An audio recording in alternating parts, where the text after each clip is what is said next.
Hello, everyone. So, I am breaking my hiatus from the podcast to discuss season 3 of Netflix's You. This episode will pretty much exclusively be spoilers. So, if you haven't watched season 3 of You, this is not the episode for you. But I am going to be talking just a little bit before I get into the series. So I said something on the last episode that I released, and I've wanted to record an episode ever since that one came out to say, record scratch. Um, I will not and I will never be releasing episodes on the PValley podcast that will be behind a paywall. That makes no sense at all, but that's okay. I was brainstorming on the mic. So, what I will do possibly at some point in the future is I will set up a Patreon. And that Patreon, as I said, or that podcast, it will be about my recommendations and what I think is underrated and overrated. And the entire point of the podcast is not to be going on there and talking about well-known shit that's universally loved and praised and that people already know of. It's all about discovery. So my recommendations will be things that you may not have heard of, or just a reason why they should be appreciated, and reasons why things shouldn't be as appreciated. So it'll be about things that are underrated and overrated, and I will be getting my comic friends to go on there and join me as guests. And all of this is a maybe. I have a lot on my plate. I just wanted to go ahead and clear up what I said last time, which was I may put some episodes behind a paywall. Absolutely not. Everybody else has multiple podcasts for multiple subjects. I don't see why I should be the exception to the rule just because I am lazy. So I also mentioned that I was going through some hardships. I mentioned that in an episode, I think probably the last one. I mean, that's a little dramatic. Basically, I went through a breakup in August and I really wanted to discuss it in detail. In great detail. When I say wanted, I mean I still would love to discuss my breakup in great detail. However, I have just been at odds with myself about whether I should do that or not, because hearing what other people have to say, you could learn so much from their experiences and their mistakes. And so that's why I would love to discuss it, but it's just, I'm so incredibly mindful of the fact that sometimes you give people an inch, you let them in a little bit in your personal life, and there's absolutely no turning back. And they do feel that they deserve to know everything. So, if I choose to do an episode about that just because I feel like it, just because I have a podcast, and how often can you get on the mic after a breakup and record a podcast episode about it? I don't think you could do that often. So that bombshell of an episode may come out. Maybe I'll record that and it'll come out at some point. I have no idea. I know that my ex may listen to that episode because he has told people about my podcast. So, but I'm fully aware of that he may listen to that episode, and I will not hold back just because I think he may be listening. I will not. But the episode would not be to slam him at all. The episode would just be about what I have learned from that experience. I'd make it spicy, though. I'm not trying to make it sound clinical. It would be a good episode, but we'll see. We'll see if we do that. And I have other updates that I'm keeping to myself. And I'm waiting on news for something that I pitched.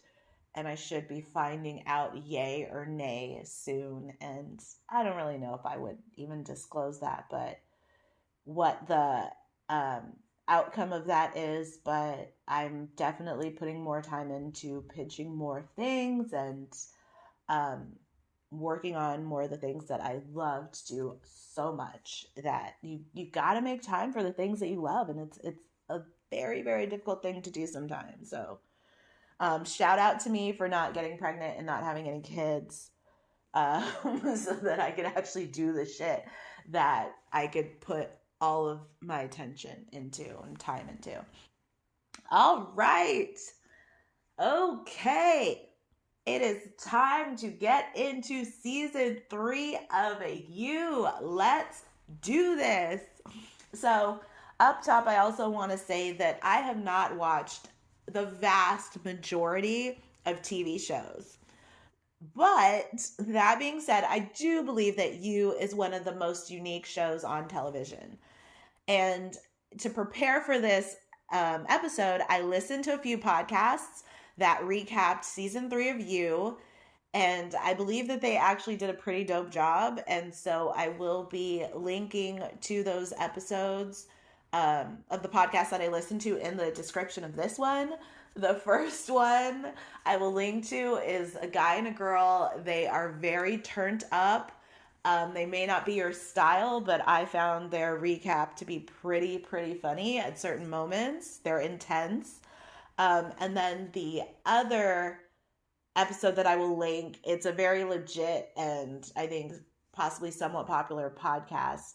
And they do a really good job talking about character development and everything that's interesting to anyone who likes to just really go in depth about a TV show in a way that people who focus on that, they could excel at doing that obviously better than I can. So I like to share the wealth, so I'm going to link to those podcast episodes so you can go ahead and check them out if you liked season 3 of You, or if you just want to hear what other people have to say about it.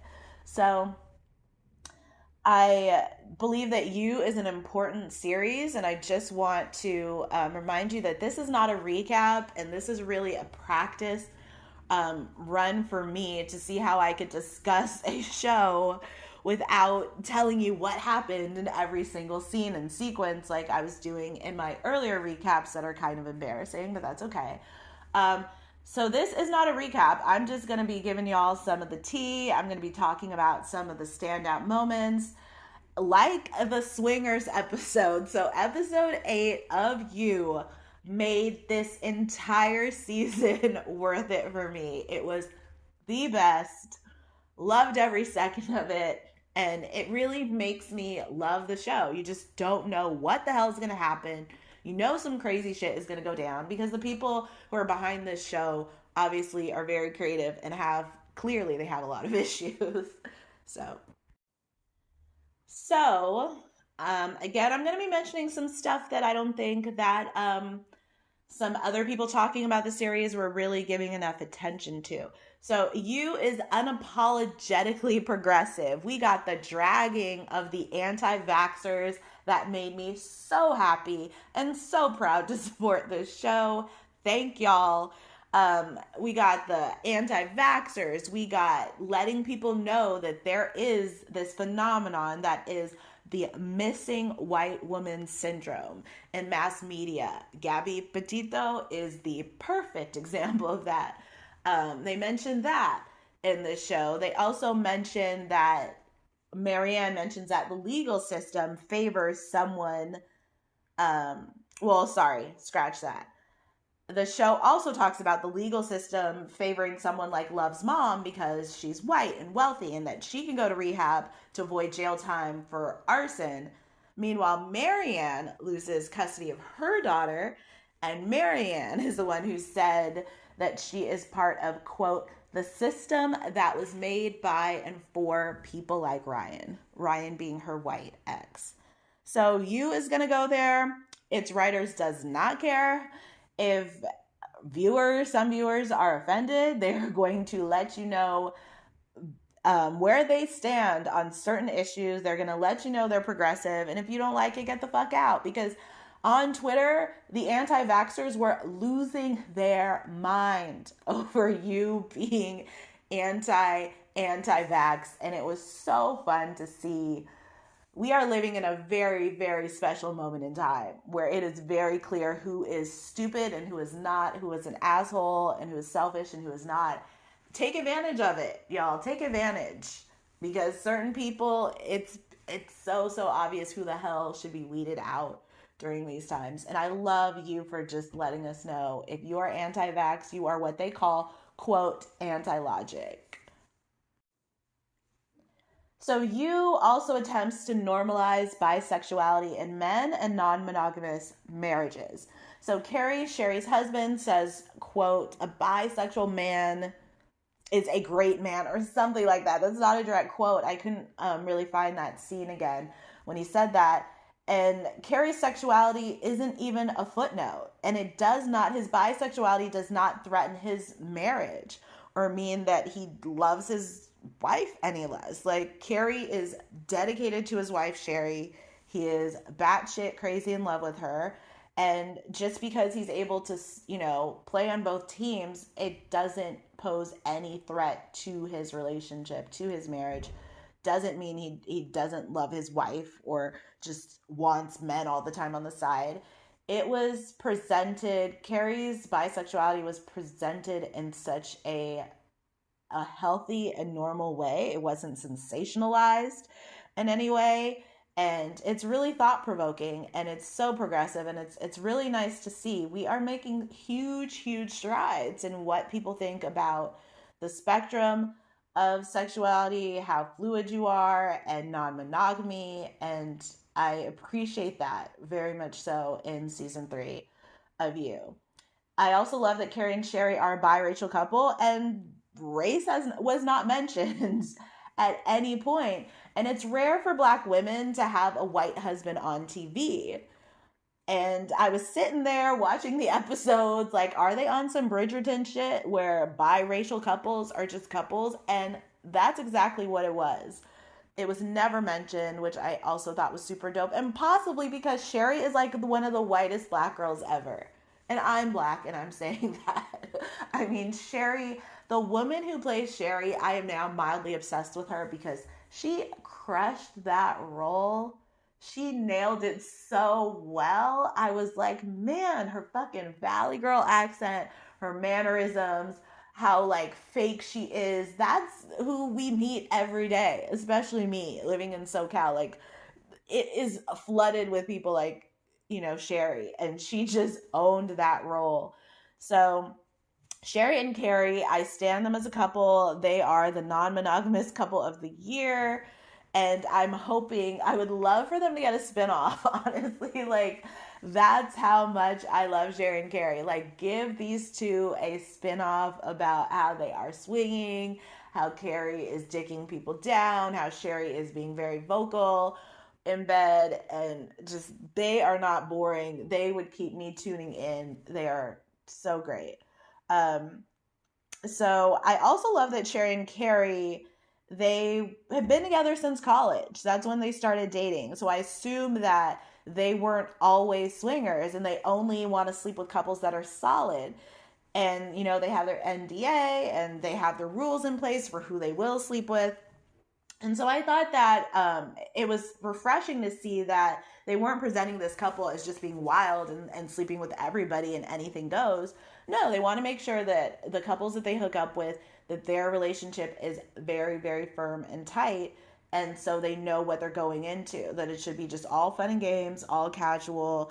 And I think people really need to think about if they do want to open up their marriage or their relationship, they need to put a lot of thought into it instead of just throwing caution to the wind and just diving in to see what happens. And now that I think about it, because I like rewatched that scene, Sherry ripped open a condom. I just thought about that right now. She ripped open a condom before she started fucking Joe. And so they also promoted safe sex. Bam! Super subtle, but very important. Just because you're grown and you're in a marriage and you're only sleeping with your husband, when you're opening that up, you better strap it up. So shout out to the writers. Now I gotta continue to talk about sexuality when it comes to You, because this show is extremely sexual.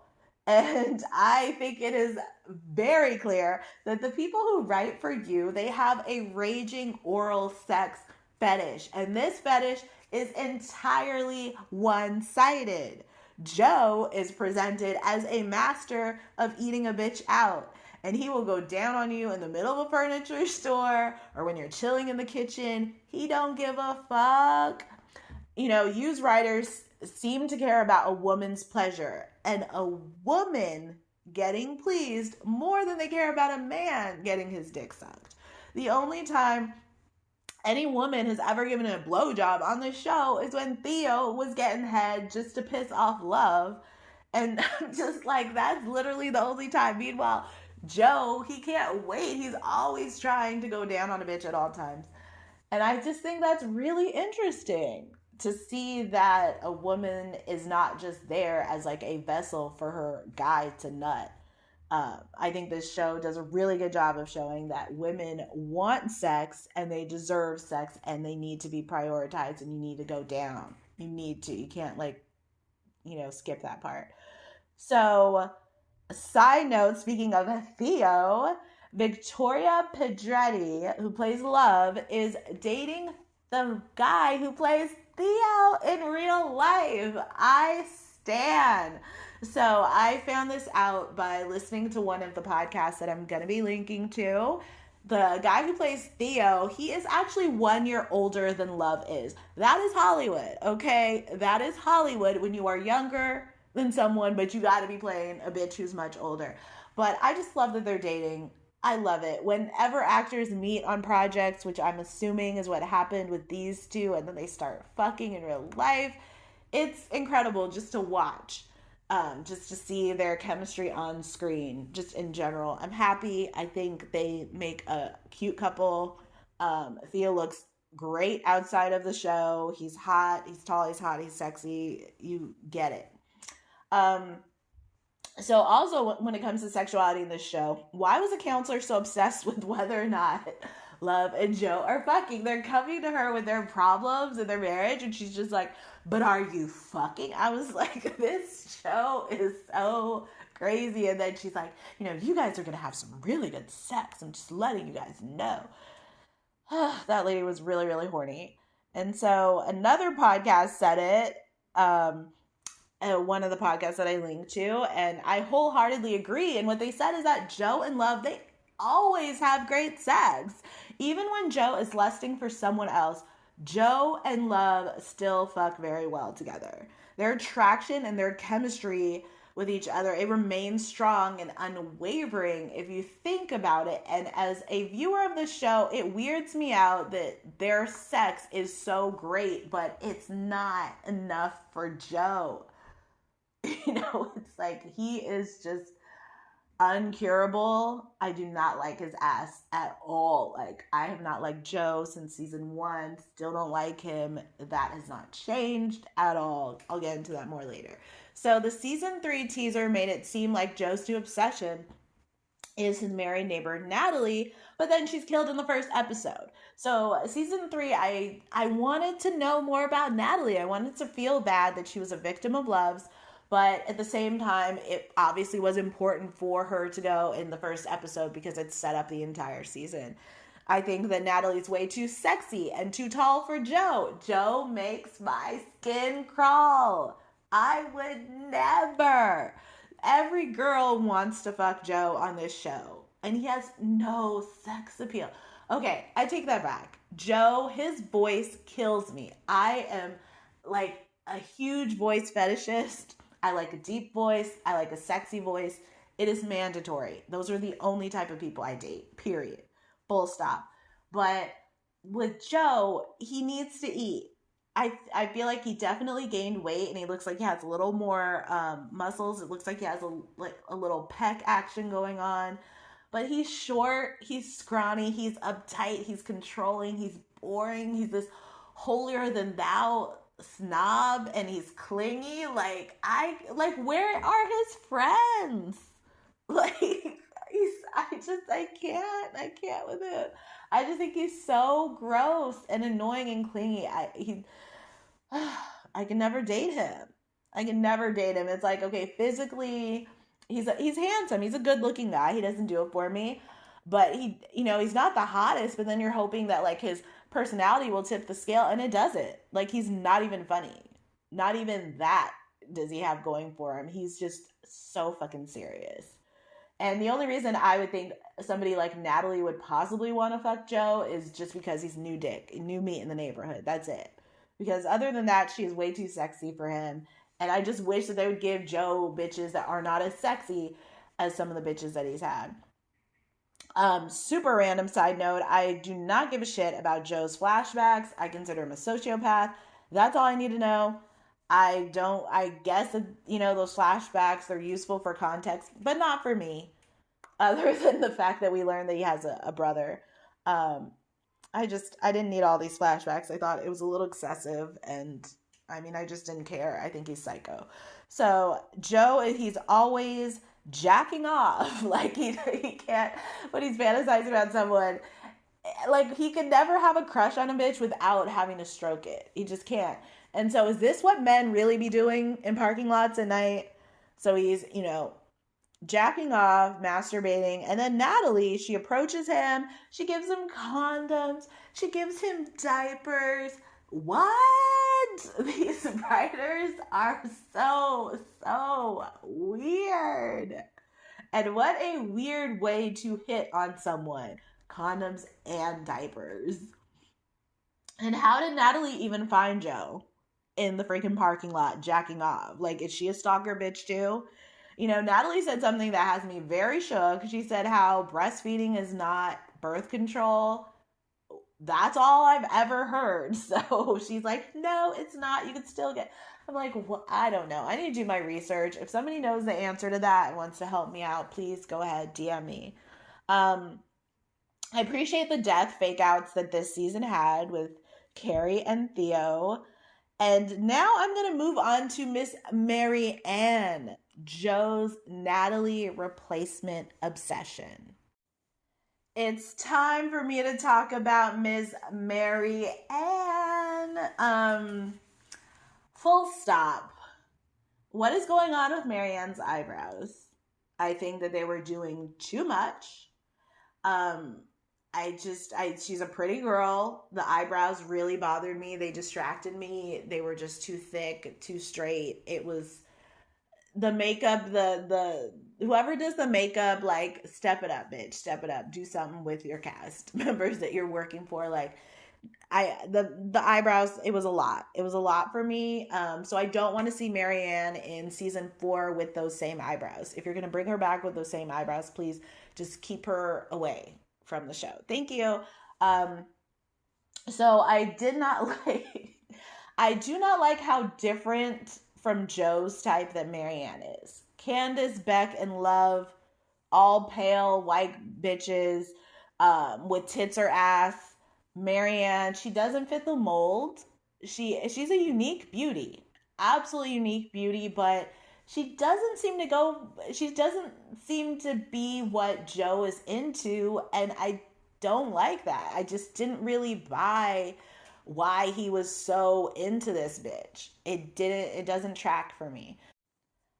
Moving along with the season, I wanted them to draw out the plot twist of Love's pregnancy scare across multiple episodes, because once I found out that bitch fucked Theo in the woods and she may be pregnant, especially after we hear Natalie talking about breastfeeding ain't no birth control, I just would have liked to see that her anguish and worry just being drawn out. Like, how dope would it have been for her to just be pregnant and then the baby is Theo's, and then, I thought they could have done more with that. Just selfishly, I wanted to just see Love squirming over that, because I love the suspense whenever a show makes you question who the baby daddy. Another thing that I found very fascinating this season was that Love was texting her dead twin brother 40. And I never thought about this, like losing someone that I had texted often. I think it's a genius idea to still be texting them, and I see how that could just be so addictive.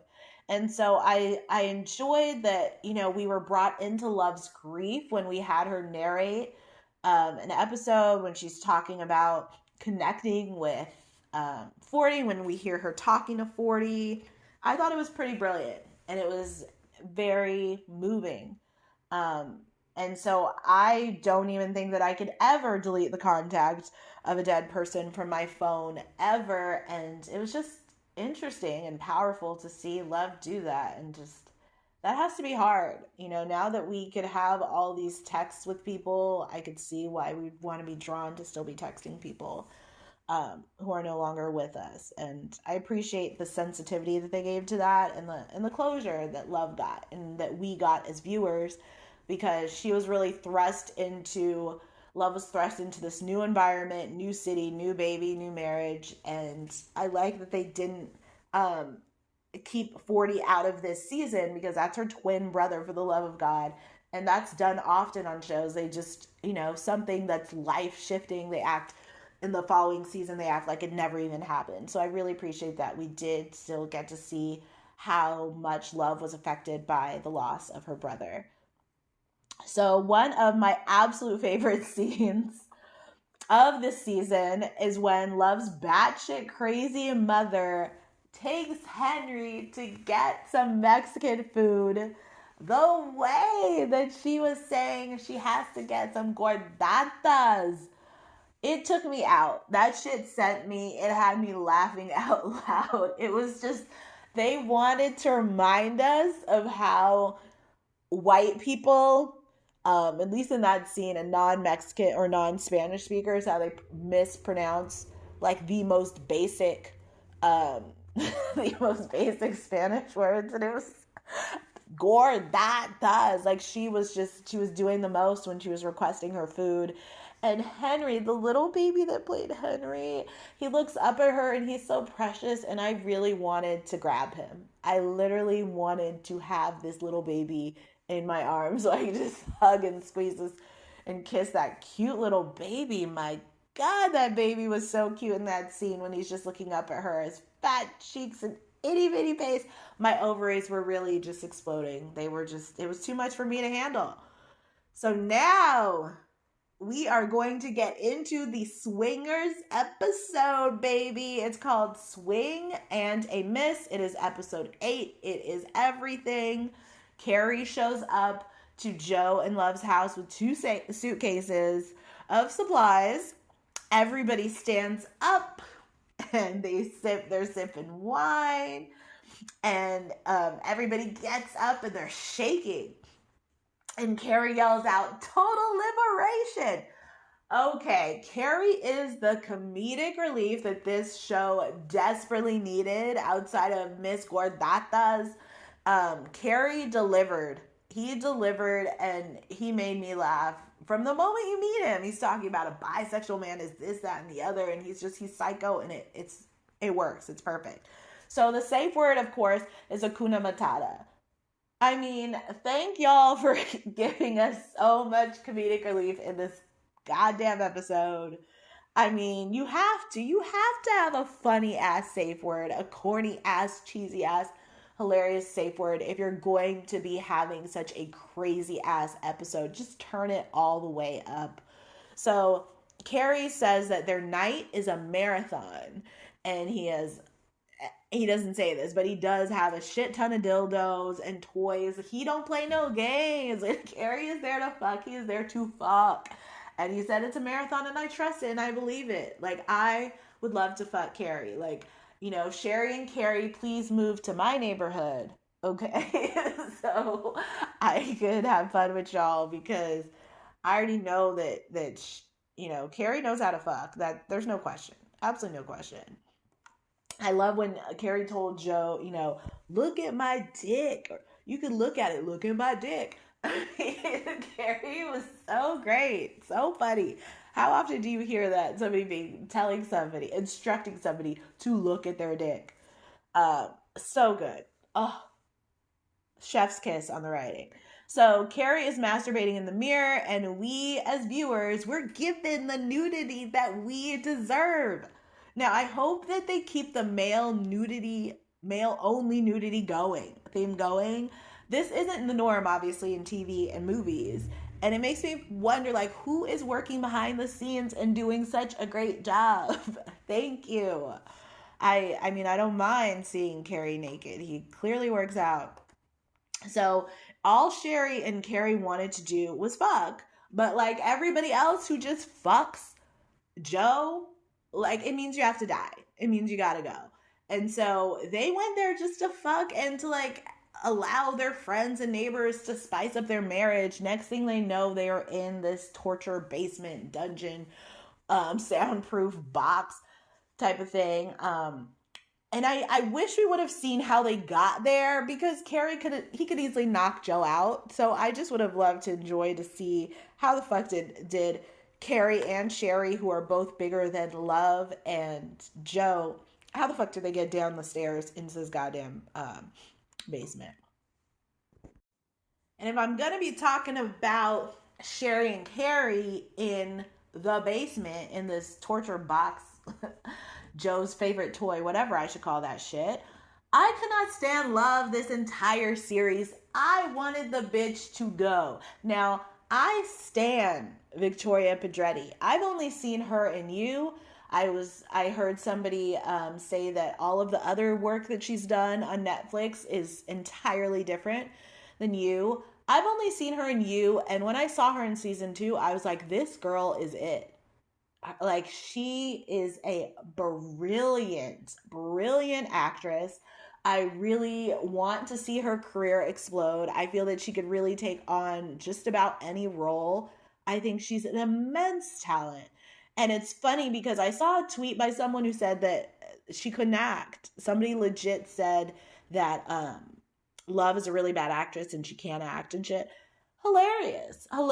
It just goes to show that people with bad taste and who don't know what they're talking about, they will go ahead and troll on the internet. That person could not have been more off the mark.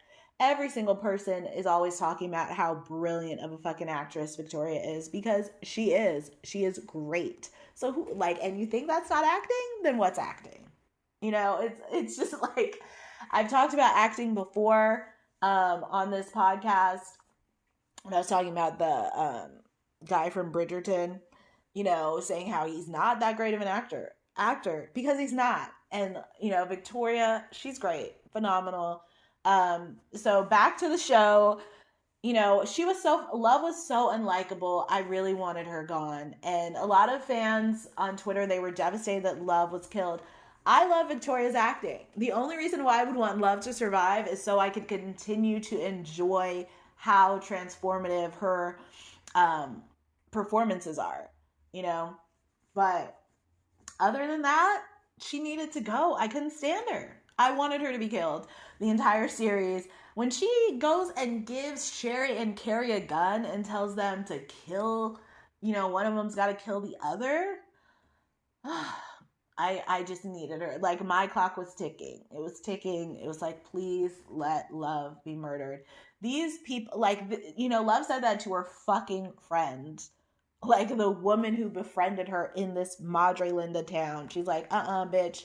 Either you're going to die or you're going to live the rest of your life regretting meeting me and that your husband is dead. Like, those were her options. It was too morbid and disturbing and sick, sadistic and cruel. These writers, y'all are really, really doing the most sometimes. And I like that, though. They, like with You, they set the bar high for the bullshit, right? And I appreciate it because they've been consistent. They've definitely been consistent, and they've 100% stepped it up. So then Joe brutally stabs Marienne's ex. Joe pushes Marienne's ex, Ryan, as you saw, but again, Joe weighs like 90 pounds, so I'm not buying it. And then he's there stabbing Marienne's ex, and it's pretty much broad daylight, whatever the equivalent of nightlight is. And he's just wearing a baseball hat and he walks away, and some girl sees this guy bleeding out, and she's not even like, clearly this guy stabbed him to death. You know, again, made for TV, clearly. Yeah, I didn't like Ryan. I didn't really care for how graphic his death scene was. And I think Joe is too scrawny for all these murders. That's one of my main issue with the show from the beginning. I just don't see him being able to murder people violently in the way that he does, and to just carry bodies that weigh 3 times what he does, 2 to 3 times as much as he does. I'm not buying it. I really wish that Joe was a much bigger guy that I could just look at and say, okay, he could carry a body, he could handle this. But scrawny ass Penn Badgley, nope, not buying it. So because Love is completely insane and they want us to be reminded of how insane she is every given moment, she wants another baby. And if I'm not mistaken, Love says this in the beginning of the final episode, because it was like I'm about positive the final of episode 10, because I scanned it all again, and I love it. She's there. She thought she killed Theo, and she's like, I want another baby. Like, she's so gone. So Joe, the way that he murdered Love, the way that I got justice and Joe got justice, so to speak, and Natalie and Love's other victims, the way that Joe murdered Love, it was creative, and it was a total departure from the way that everyone else has died in the series up until now. I appreciate it. I thought it was pretty dope. And now I will get on to a few things that were very ridiculous about season 3. So Love comes from money, and she opened up a thriving bakery, but she ain't got no staff ever. At no point ever do we see a single person helping the bitch cook her hundreds of fucking items that are selling out every day, and people are placing big orders, and it ain't no thing. She's just churning this shit out, when the entire premise and foundation of a bakery is that your goods are fresh. I'm not into it, y'all. Do you gotta be this sloppy? You gotta be this sloppy with the writing. You couldn't give her just an intern. Not even a goddamn intern. I also gotta say that the casting department seriously needs to level the fuck up. And by level up, I mean pay attention. Because Henry was a blonde-haired, blue-eyed baby in episode 1. All of a sudden, he's a brown-haired, brown-eyed baby a few episodes later. Do better. Y'all are paid way too much money for this shit. This show has insane numbers for Netflix. Y'all don't gotta be this damn sloppy. Everyone's suicide note is typed in double-spaced with the same font.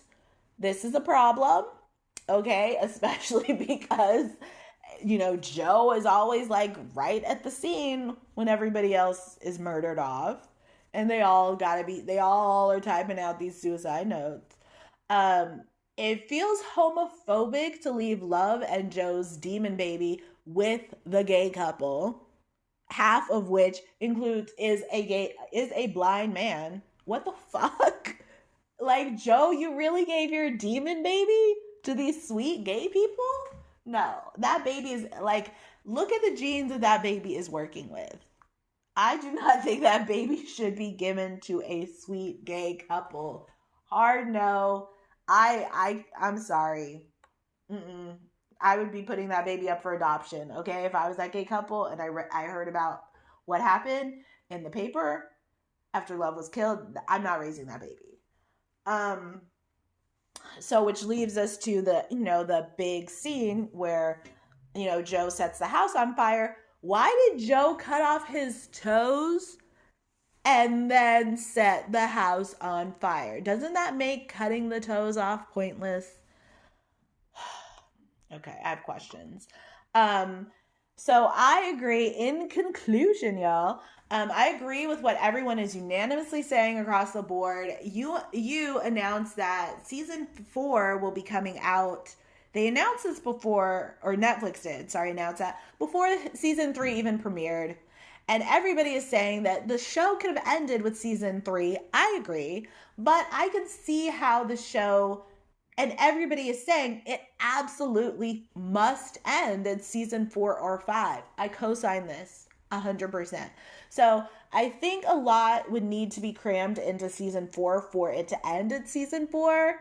So I don't think that season 4 necessarily has to be the last season, but season 5 100% does, because they're doing too much. I do not want to see Joe's ass in Paris, primarily because I think Paris is overrated. I don't care for it. I don't want to listen to Joe's bad French accent. Like, I don't really have the stomach for that. He's already an asshole fuckboy, crazy selfish. It don't matter who he's fucking. He gotta be fucking and stalking someone else and murdering. He's annoying as shit. Don't like his personality. I don't need to see him taking that shit abroad. So I'm hoping that if Joe is going to be speaking French, and they're going to have people like me having to read the subtitles, please hire exceptional language coaches that will allow him to nail his French pronunciations and re-record and re-record. Do not treat Joe speaking French like y'all treated Henry, where the baby was blonde-haired and blue-eyed in the beginning and then dark-haired and dark-eyed in the end. Don't do that shit. So please, if you're going to have him speaking French, don't be sloppy with it. Don't do it, Netflix. So, as was mentioned in another podcast, like I said, I linked to 2 of them. Joe has left a very long trail of people who think he's sus. From season 1 to season 3, they're friends, lovers, and relatives of his victims who may piece together that he is responsible for the murders of all these people. So that's another reason why I really hope that season 4 does not take place in Paris, because if it is the final season, Joe needs to be incarcerated or murdered in his homeland. I don't need to see him doing that in Paris. So the season 3 trailer, remember, it made it seem like the entire season was going to be about his obsession with his hot neighbor Natalie, but Natalie was gone, murdered off in the very first episode. So I'm hoping that just because we see Joe in Paris, he could just be there for 1 episode as well. Just because they teased that out doesn't mean that that's what the entire season is going to be about, because look at what happened to Natalie. Like, we don't even know her middle name. We just know she's Natalie Engler. That's it. So he could be in Paris, and then he could board a plane and go back to the States. But there's a lot that they can do with season 4. I don't want any of it to involve Marienne. I just don't think they're a good pair. I don't see it. I don't see the attraction to her. The only thing that the reason why I think he might be connected to Marienne is she's into books. I think Joe needs to be with a book bitch, right? Like, a book bitch. That's who he needs. And then maybe he won't kill her. Maybe his love of books will make his love for her so deep. But I don't like Marienne for him. Marianne's ex was murdered off. I don't see why she needs to flee to Paris now. I also really didn't like how, when Marienne is talking about how her ex was killed, she's like, I'm glad he's gone. You're glad the father of your daughter was brutally stabbed to death on the street? I'm not really buying that, especially because it's not like her daughter is one. No, her daughter's going to go to school and her classmates are going to be like, your dad was stabbed down in the street. That is traumatizing. And yeah, he was a dick, but didn't she love him at some point? Her reaction to him being gone was gross. Not into it. And I don't need to see her in season 4. No Marienne, new bitch that he's going after. But I want it to be consistent if it is the same theme and it's not like his secrets coming out and him running from the law. I want him to have a bitch that he's into for the entire season, whereas this season it shifted from Natalie to Marienne very quickly and then continued with Marienne. And Marianne's not doing it for me as a love interest, so I don't want it. The episodes that I linked to, the second one, they're the ones who talked about how Joe has really left this trail, and they talk about some possible shit in season 4. I pretty much cover that. So thanks for listening. I know that hearing one person talk is not the easiest thing in the world. I hope it wasn't too challenging. If you like the show, it shouldn't have been too challenging. As a reminder, I'm still on hiatus. I will probably be back with new episodes early next year. But I have a sneaking suspicion that PValley won't return until at least March. That's just a random suspicion, considering how long it takes in post production. Um, and I want my PValley podcast episodes to be posted around 1 to 2 months before the show returns. So it might be a while until I have a new epi, but if you subscribe, you obviously will know what the hell is going on. And then if I miss podcasting or if I'm a fan of a show like you, then I'm going to grab the mic. Or if I want to get on and talk about my relationship, or if I want to get on and embarrass myself and talk about my relationship, yeah, I definitely, it is likely that I will be getting on and doing a few new episodes within the next few months before I start back with the PValley content. So when you subscribe, you know what the hell the deal is. And yeah, I'm only going to post about this episode. The only reason why I'm going to post about this episode on the social media for the podcast is because I want Joe Goldberg to send me a package like he did to Cardi B and other people. That's the only reason why I'd want Netflix to do that, even though I had some shade for them a little bit. But all the shade that I had for y'all Netflix people in this episode, they are just shit that you should be on top of and be like, you know what, that bitch is right. Henry shouldn't have been like two different races, you know? So I think I'll do that. But as I said, I'm not really fucking with the social media for this podcast. It makes me happier because I went from like devoting time into it to like, nope, not doing that shit. People find the podcast if they find it, if they want to, whatever. Not that serious.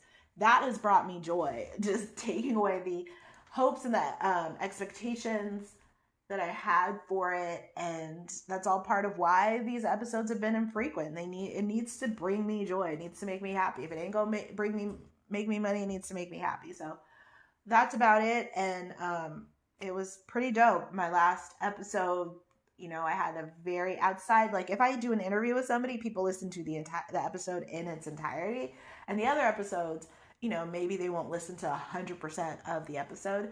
But I was really happy to see like people really, really listened to the entirety of my last episode, which was really, really great. So just thanking y'all for your support. And if I don't get back before, you know, towards the end of the year, I just want to say happy holidays. And then I hope that your next year will be your absolute best yet. Take care.